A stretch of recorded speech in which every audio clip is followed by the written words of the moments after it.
अस्सलाम वालेकुम viewers, technical guide pro में खुश आमदीद कहता हूँ। जैसा कि आप लोग जानते हैं कि हम इलास्टिक्स IPPBX के ऊपर एक क्लासेस का सिलसिला लेके चल रहे हैं।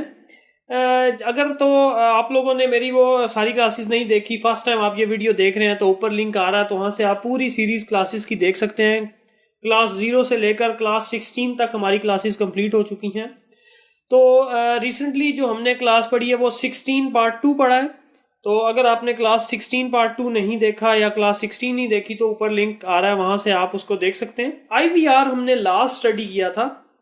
IVR की जो क्लास थी वो पढ़ी थी, जैसा कि आप ये मेरा माउस कर्सर देख सकते हैं, यहाँ पे IVR वेलकम अनाउंसमेंट जहाँ पे ये बॉक्स बना हुआ है, यहाँ तक हमने स्टडी की थी। और आगे हमने IVR के 3 ऑप्शंस पढ़े थे। अब उसको मैं थोड़ा सा मजीद एडिट करके एक एडवांस बनाने लगा हूँ कि जैसा कि आप किसी कॉल सेंटर में कॉल करते हैं, या किसी भी आप बड़ी कंपनी में कॉल करते हैं, जहाँ पे सेल्स और सर्विसेज के वहाँ पे बैठे होते हैं रिप्रेजेंटेटिव जो लोगों को डील कर रहे होते हैं। जैसे कि आप बैंक में कॉल करते हैं तो वहाँ पे भी ऐसा ही होता है कि आपसे नुमाइंदा बात करने से पहले आपको वेट भी करना पड़ता है। आपको वो वेट के दौरान बता भी रहा होता है कि आपका नंबर क्या है, अभी आपसे आगे कितने कॉलर हैं, कितना टाइम आपका बकाया है, कितनी देर बाद आपकी कॉल उठाई जाएगी।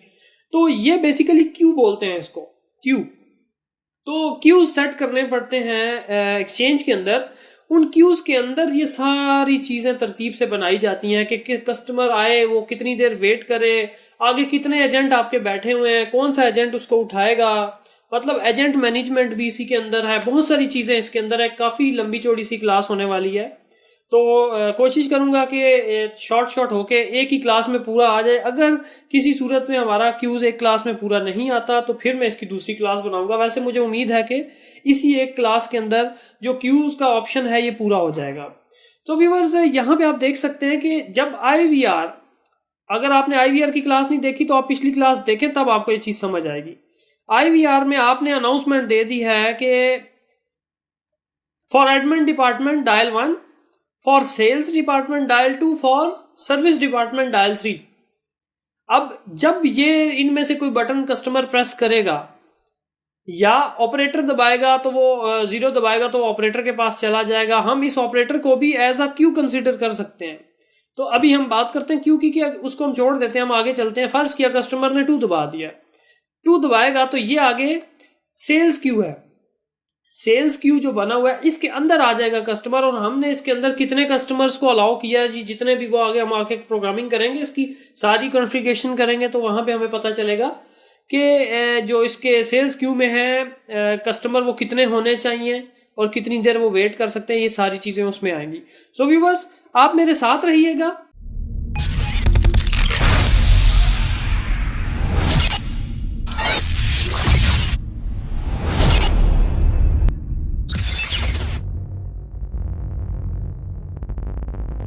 Welcome back viewers. चलिए व्यूवर्स, वक्त ज़ाया किए बगैर आगे बढ़ते हैं अपने इस लेक्चर की तरफ। यहाँ से तो आपको ये चीज़ समझ आ गई होगी कि IVR से कोई भी बटन वो दबाएगा तो उस क्यू में जाएगा। ये हमने क्यू बनाए हुए हैं, Q1, Q2, Q3। इस क्यू का नंबर 111, इस क्यू का नंबर 1, 2, 3 और नेक्स्ट क्यू का नंबर 222। अब क्या होगा कि अब हम एक एग्जाम्पल उठाते हैं, हम 1, 2, 3 वाला क्यू जो है वो बना देते हैं। ठीक है, तो अब मैं बढ़ता हूँ प्रोग्रामिंग की तरफ। यहां तक IVR तक हमने पढ़ लिया था। आगे हम चलते हैं क्यूज की तरफ। क्यूज के ऑप्शन में आ जाएंगे। यहां पे आपको एक लंबी चौड़ी सी कॉन्फ़िगरेशन नजर आने वाली है, तो परेशान मत होइएगा। आप अगर कंप्लीट वीडियो देखेंगे, स्टेप बाय स्टेप हर चीज को फॉलो करते जाएंगे, तो आपको बहुत ही आसानी होने वाली है।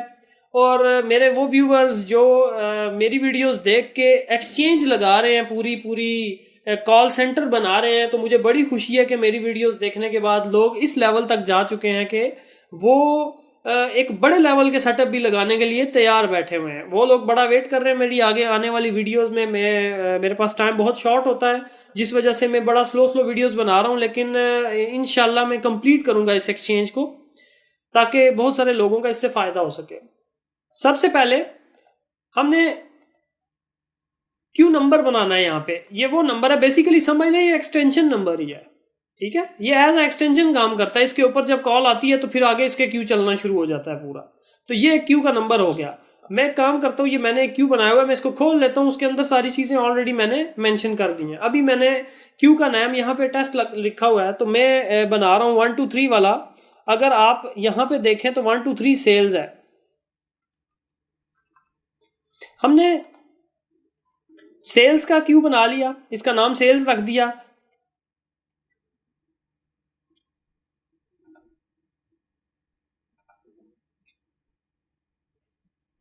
अब जो क्यू नंबर था वो असल में मैंने एडिट कर लिया ना, इसलिए क्यू नंबर यहाँ पे शो नहीं हो रहा। वो क्यू नंबर ये ऊपर आ रहा है, मैंने पहले से बनाया हुआ था 1 2 3। वो सेव करेंगे तो ये इधर ऊपर आ जाएगा, फिर क्यू नंबर आप एडिट नहीं कर सकते, इसको डिलीट ही करना पड़ता है फिर। तो अभी हम क्या करेंगे, इसका नाम रखेंगे सेल्स।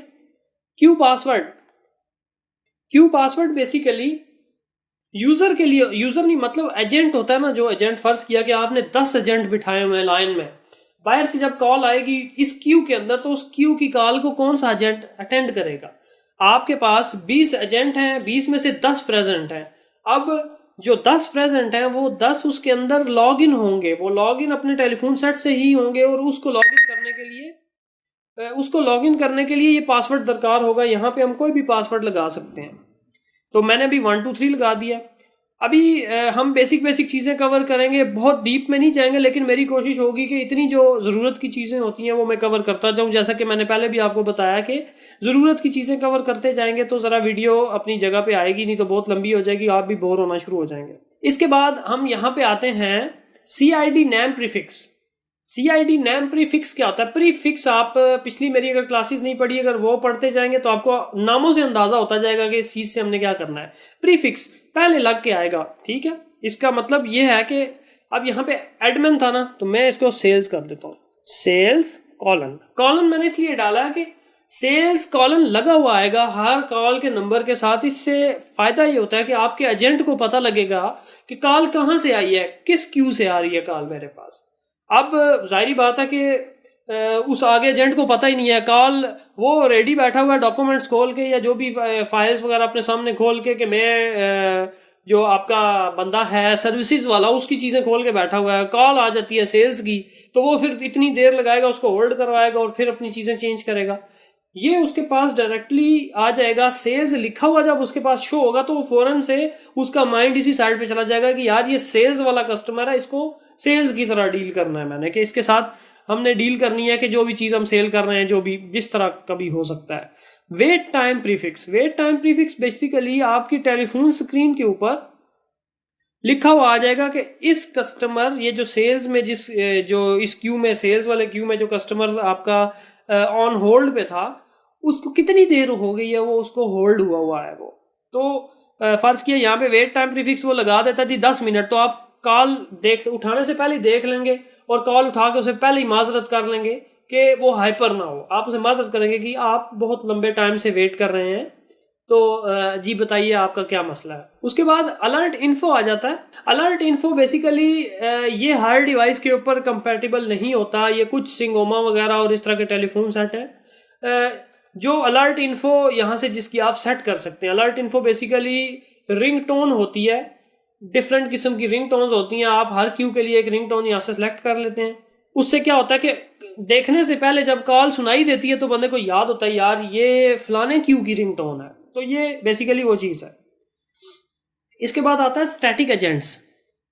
स्टैटिक एजेंट्स और डायनामिक मेंबर्स, ये दो जो चीज़ें हैं ये एक तरह की सिमिलर ही चीज़ें हैं। इसमें ये होता है कि फ़र्ज़ किया कि आपने 5 बंदे ऐसे रखे हुए हैं जो बिल्कुल हर टाइम अवेलेबल होते हैं अपने टेलीफोन सेट पे।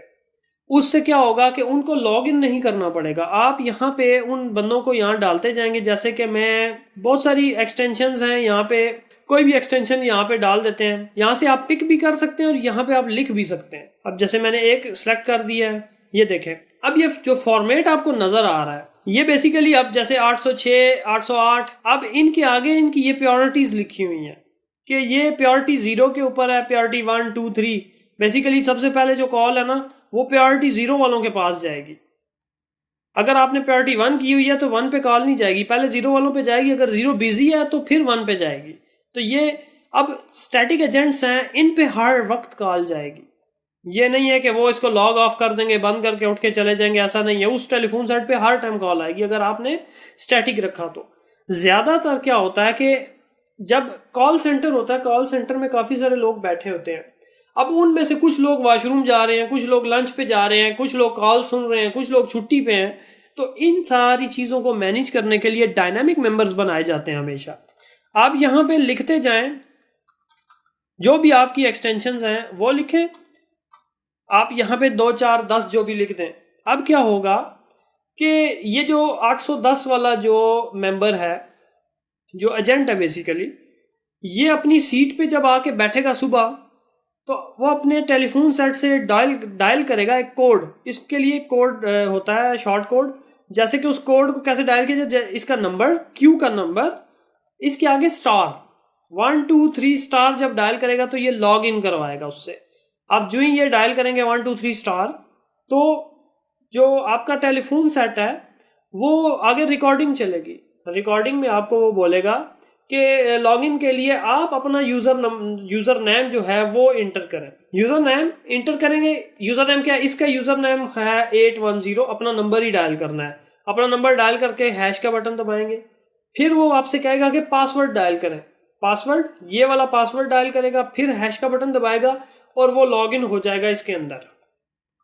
जब उसने लॉग आउट होना है तो वो क्या करेगा, ये 1 2 3 डबल स्टार डायल करेगा। फिर कंप्यूटर बोलेगा कि अपनी आईडी डायल करें।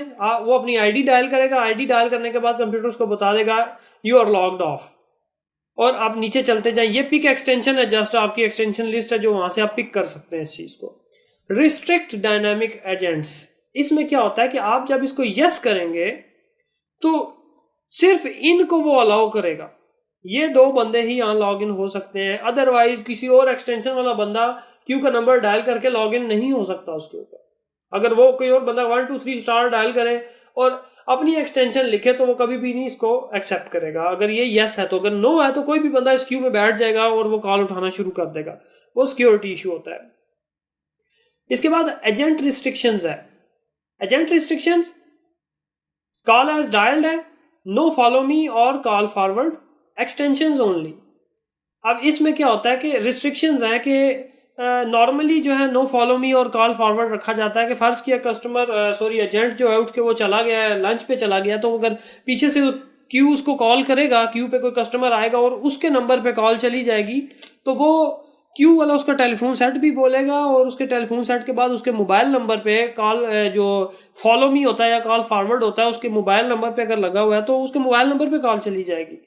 तो ये चीज़ नहीं सेट की जाती है ऐसे। ये इसीलिए रखा जाता है कि अगर तो क्यू के जरिए कॉल आए तो वो फॉलो मी और कॉल फॉरवर्ड ना करे। अदरवाइज उसकी एक्सटेंशन के ऊपर कोई कॉल आती है, डायरेक्ट जो ऑफिस के अंदर से कॉल आती है या डायरेक्टली कोई डायरेक्ट नंबर से कॉल आती है, तो वो उसके मोबाइल पे फॉरवर्ड हो जाती है।